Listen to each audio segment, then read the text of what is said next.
आज हम इस वीडियो में सीपीयू शेड्यूलिंग के बारे में बात करेंगे कि सीपीयू शेड्यूलिंग क्या होती है, या हम सिंपल वर्ड्स में ये भी कह सकते हैं कि शेड्यूलिंग एल्गोरिथम्स क्या होते हैं। शेड्यूलिंग एल्गोरिथम्स जो होते हैं वो तरीका होता है प्रोसेसेस को रेडी क्यू से सिलेक्ट करने का और उनको एलोकेट करने का CPU time for the execution. जो भी प्रोसेसेस होते हैं या जॉब्स होती हैं उनको सीपीयू दिया जाता है एग्जीक्यूशन के लिए, पर कौन सी जॉब को कब सिलेक्ट करना है, कैसे सिलेक्ट करना है, वो हमें शेड्यूलिंग एल्गोरिथम बताते हैं। फॉर एग्जांपल हमारे पास जो है 6 जॉब्स हैं, तो जॉब क्यू में वो हमारे पास मौजूद हैं, पर जब वो सारी जॉब्स रेडी हो जाती हैं एग्जीक्यूशन के लिए तो वो रेडी क्यू में आ जाती है। अब उन 6 जॉब्स में से हम सिलेक्ट करते हैं, या ये कह सकते हैं कि हमारा जो ऑपरेटिंग सिस्टम है वो सिलेक्ट करता है कि कौन सी जॉब को पहले सीपीयू के पास भेजना चाहिए, कौन सी जॉब को बाद में भेजना चाहिए। समटाइम्स ऐसा होता है कि सीपीयू को आईओ इनपुट आउटपुट जो है वो डिवाइसेस की नीड होती है, तो वो अगेन जो है उनको वेटिंग में डाल देता है, और जब वो कंप्लीट हो जाते हैं तो अगेन फिर वो रेडी क्यू में आ जाते हैं। तो इस सिचुएशन में भी ऑपरेटिंग सिस्टम इनको मैनेज कर रहा होता है। जब तक कोई प्रोसेस आईओ में है तब तक दूसरे प्रोसेस को वो सीपीयू के पास भेज रहा होता है। ये क्यों हो रहा होता है, तो ये हम समझते हैं दूसरी डेफिनेशन से कि शेड्यूलिंग एल्गोरिथम्स स्ट्रेटजीज होती हैं जो कि ऑपरेटिंग सिस्टम इस्तेमाल करता है प्रोसेसेस के एग्जीक्यूशन को मैनेज करने के लिए। उसमें क्या होता है कि वो ऑर्डर डिटरमाइन करता है कि कौन सा प्रोसेस जो है उसको कब अलोकेट करना है सीपीयू टाइम, या फिर कितना करना है। इसका जो एम है वो क्या होता है, एम जो है वो ये होता है कि मकसद ये होता है कि वो सीपीयू यूटिलाइजेशन को मैक्सिमाइज करना चाहते हैं। अगर एक प्रोसेस को आईओ चाहिए, इनपुट आउटपुट चाहिए, तो फिर उस टाइम में वो आइडल नहीं रहना चाहिए सीपीयू। दूसरा प्रोसेस जो है वो एग्जीक्यूशन के लिए आना चाहिए, मैक्सिमम थ्रूपुट होना चाहिए। अगर कोई यूजर है उसने 3-4 एप्लीकेशंस ओपन की हुई हैं, एक एप्लीकेशन जो है वो कोई चीज मांग रही है, कोई सिस्टम कॉल आ गई या उसको इनपुट की जरूरत है, तो तब तक दूसरी एप्लीकेशन जो है वो काम करना बंद नहीं होनी चाहिए, वो काम करते रहना चाहिए। मिनिमाइजिंग वेटिंग टाइम, इसका मकसद ये होता है कि वो वेटिंग टाइम को मिनिमाइज करना चाहता है। आइडल नहीं होना चाहिए सीपीयू। रिस्पॉन्स टाइम इंक्रीज होना चाहिए, टर्न अराउंड टाइम जो है वो उतना ही ले जितना उस प्रोसेस का टाइम है, ज्यादा जो है ना एक्स्ट्रा आइडल कंडीशन में नहीं जाना चाहिए सीपीयू। तो ये सारे मकसद होते हैं, इसीलिए सीपीयू इस तरीके से वर्क करता है, और शेड्यूलिंग इसीलिए जो है इंट्रोड्यूस की गई कि ये सारे मकसद हमारे पूरे हो सके।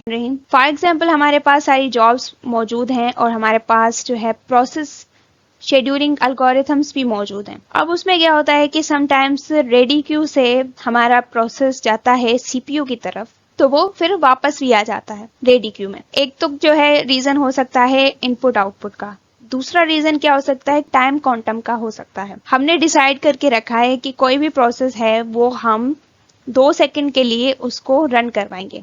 कोई भी जॉब है वो 2 सेकंड के लिए उसको रन करवाएंगे सीपीयू में, अगेन फिर उसको रेडी क्यू में लाएंगे। जब तक उसका बस टाइम कंप्लीट नहीं हो जाता, कंप्लीशन टाइम कंप्लीट नहीं हो जाता, तब तक हम इसको जो है ना ऐसे करते जाएंगे। एक जो है जॉब को 2 सेकंड के लिए, दूसरी जॉब को भी 2 सेकंड के लिए। तो ये सारी चीजें जो है मैनेज कर रहा होता है। तो इसमें जो है ये भी एक वे है कि टाइम क्वांटम अगर हम अप्लाई करते हैं तो उसमें भी हमारा सीपीयू है जो जॉब को रेडी क्यू में वापस भेजता है। उसके अलावा प्रायोरिटी, अगर किसी प्रोसेस की प्रायोरिटी ज्यादा है तो फिर वो क्या करेगा, तो वो प्रोसेस जो है एग्जीक्यूशन के लिए आ जाएगा और दूसरा प्रोसेस जो है वो रेडी क्यू में जा सकता है। जैसे फॉर एग्जाम्पल कोई चीज है, हम एक सॉफ्टवेयर चला रहे हैं, एक एप्लीकेशन चला रहे हैं, तो इंस्टेंटली जो है वो अपडेशन आ जाती है और वो स्टार्ट हो जाती है, तो प्रायोरिटी उसको है, बाकी सारी चीजें स्टॉप हो जाएंगी तब तक। उसके अलावा शॉर्टेस्ट फर्स्ट, समटाइम्स हम कोई ऐसा जो है शेड्यूल लगा रहे होते हैं, एल्गोरिथम लगा रहे होते हैं कि जो प्रोसेस छोटे हैं हम उनको पहले एग्जीक्यूट करें, बाकी जो है दूसरों को बाद में करें। तो ये सारे जो है वो वेज होते हैं, तरीके होते हैं, और सिचुएशन के हिसाब से हम जो है ना इनको मैनेज कर रहे होते हैं। अब शेड्यूलिंग एल्गोरिथम में 2 टाइप्स आ जाती हैं, एक प्रीएम्प्टिव, दूसरा नॉन प्रीएम्प्टिव। प्रीएम्प्टिव में ये होता है कि ऐसे एल्गोरिथम जिनको इंटरप्ट किया जा सके, कोई रनिंग प्रोसेस है उसको इंटरप्ट करके दूसरा प्रोसेस उसकी जगह ले सकता है before its completion or burst time, तो वो एल्गोरिथम सारे प्रीएम्प्टिव होते हैं, वो वेज सारे प्रीएम्प्टिव होते हैं। नॉन प्रीएम्प्टिव में ये होता है कि अगर कोई रनिंग प्रोसेस है तो उसको कोई भी इंटरप्ट नहीं कर सकता before its completion or burst time, तो ये एक दूसरा तरीका है जिसमें एक प्रोसेस है वो चल रहा है तो वो कंप्लीशन तक पहुंचेगा। जैसे फॉर एग्जांपल हमारे पास रेडी क्यू और रनिंग है और प्रीएम्प्टिव में कोई P1 प्रोसेस आ रहा है, रन हो रहा है, तो वो वापस जो है रेडी क्यू में जा सकता है। किसी भी कंडीशन के हिसाब से कोई भी दूसरा प्रोसेस उसको इंटरप्ट कर सकता है। अगर कोई जैसे प्रायोरिटी प्रोसेस है या टाइम क्वांटम है तो ये इसको इंटरप्ट कर सकता है। पर नॉन प्रीएम्प्टिव में ऐसा है कि एक बार जो है प्रोसेस चला गया रनिंग में तो वो एग्जिट होके फिर आएगा, मतलब कि कंप्लीट हो गया फिर वो एग्जिट होगा। तो ये इसका सिंपल जो है मकसद होता है। अब थोड़ा सा ज्यादा हम समझें शेड्यूलिंग एल्गोरिथम्स को, तो शेड्यूलिंग एल्गोरिथम्स में जो है प्रीएम्प्टिव जो है एल्गोरिथम्स होते हैं उनके हम नाम की भी बात कर लेते हैं, थोड़ा सा उनकी डेफिनेशंस की बात कर लेते हैं कि हमें थोड़ा सा इजी हो जाए कि ना वो क्यों प्रीएम्प्टिव है। एक एल्गोरिथम है SRTF, shortest remaining time first. Execute the process with the shortest remaining execution time, preempts longer running processes। अब इसमें यह होता है कि जो है एक एग्जीक्यूट कर रहे हैं हम उन प्रोसेस को जिसके पास जो है ना कम टाइम बचा है कंप्लीट होने में। अगर एक प्रोसेस जो है वो उसका टाइम बस टाइम जो है बाकी 2 सेकंड्स बचा है, दूसरे का 4 सेकंड्स बचा है, तो 2 सेकंड वाले को हम जो है ना लेकर उसको जो है एग्जिट करवा लेंगे, उसको कंप्लीट करवा लेंगे। दूसरा प्रीएम्प्टिव में आता है round robin. Each process gets a fixed time slice quantum, preempts processes that exceed their quantum. अब क्या होता है कि कोई प्रोसेस है उसको सेम टाइम की स्लाइस दी जाती है, मतलब हर एक प्रोसेस को हम 2-2 सेकंड्स देंगे। फॉर एग्जाम्पल अगर वो 2 सेकंड हो जाते हैं तो फिर वो प्रीएम्प्ट कर सकता है, उनको जो है वो इंटरप्ट कर सकता है और दूसरा प्रोसेस आ सकता है। प्रीएम्प्टिव में प्रायोरिटी शेड्यूलिंग आ जाती है। हायर प्रायोरिटी प्रोसेसेस जो है वो इंटरप्ट कर सकते हैं लोअर प्रायोरिटी वंस को। जैसे मैंने कहा कि अपडेशन आ गई है या रीस्टार्ट हो रहा है सिस्टम, तो वो हायर प्रायोरिटी हो गई। उसके अलावा ETF, earliest deadline first, execute processes based on how close their deadline is.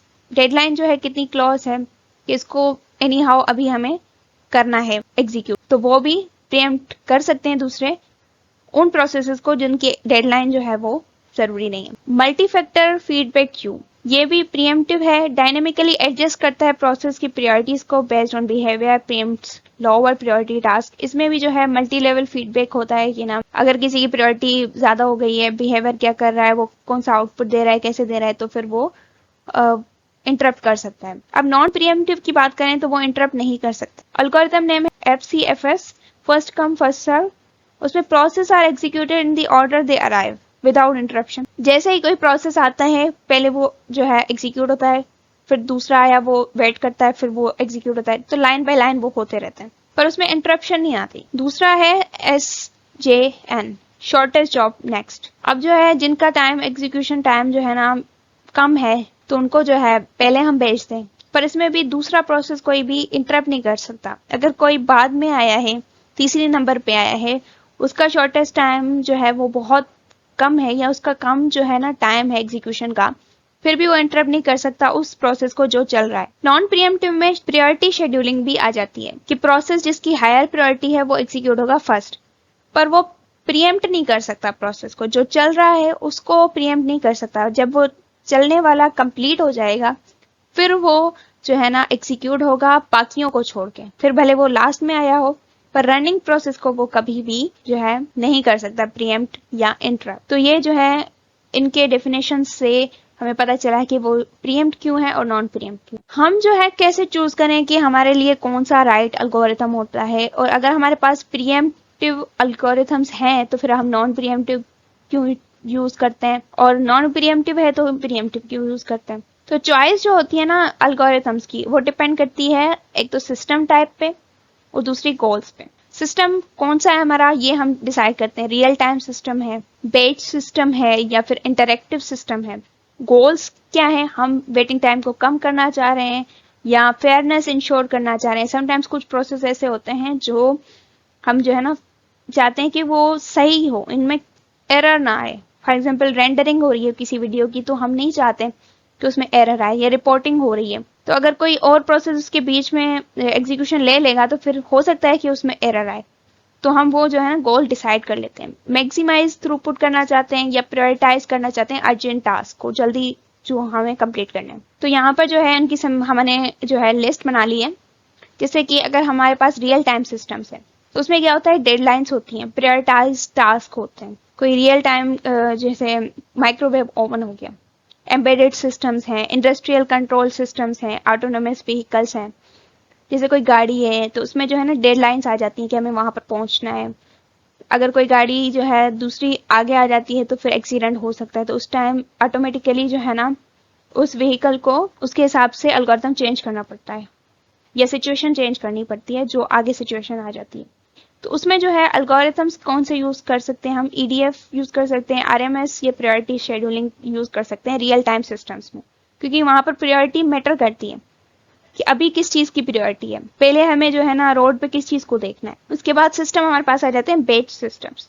उसमें मैक्सिमाइज थ्रूपुट होता है, टर्न अराउंड टाइम जो है मिनिमाइज करना होता है, जल्दी जल्दी जो है ना वो काम करना होता है। जैसे कि पेरोल प्रोसेसिंग होती है, डेटा एनालिसिस की जाती है, रिपोर्ट जनरेशन होती है। तो हम चाहते हैं कि वो जल्दी काम हो और उसमें जो है ना हमारा जो है रिजल्ट ज्यादा है। तो अल्गोरिथम्स जो है वो फर्स्ट कम फर्स्ट सर्व और shortest job next, multi level queue scheduling, ये सारे जो है हम यूज कर सकते हैं कि जो प्रोसेसिंग या रिपोर्ट पहले हम जनरेट करवाना चाह रहे हैं वो पहले जनरेट हो।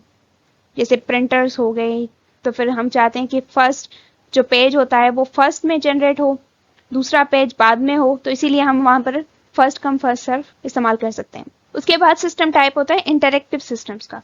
उसमें हम जो है ना रिस्पॉन्स टाइम को मिनिमाइज करना चाह रहे होते हैं और फेयरनेस को इंश्योर करना चाह रहे होते हैं। जैसे कि operating system for the PC, smartphones and web servers, जिसमें यूजर जो है ना इंटरेक्ट कर रहा होता है कि ना मुझे क्या चाहिए, अभी क्या चाहिए, बाद में क्या चाहिए। तो उसमें राउंड रॉबिन और मल्टी लेवल फीडबैक क्यू जो है ना हम इस्तेमाल कर सकते हैं। वो यूजर पे डिपेंड करता है कि वो जो है क्या चाह रहा होता है, कौन से प्रोसेस को एग्जीक्यूट करना चाह रहा होता है। तो ये सारी चीजें जो है डिपेंड करती हैं कि हम जो है कौन सा एल्गोरिथम चूज करेंगे, सिस्टम टाइप कौन सा है और हमारा गोल क्या है, हम जो है अचीव क्या करना चाहते हैं। तो ये था पूरा शेड्यूलिंग।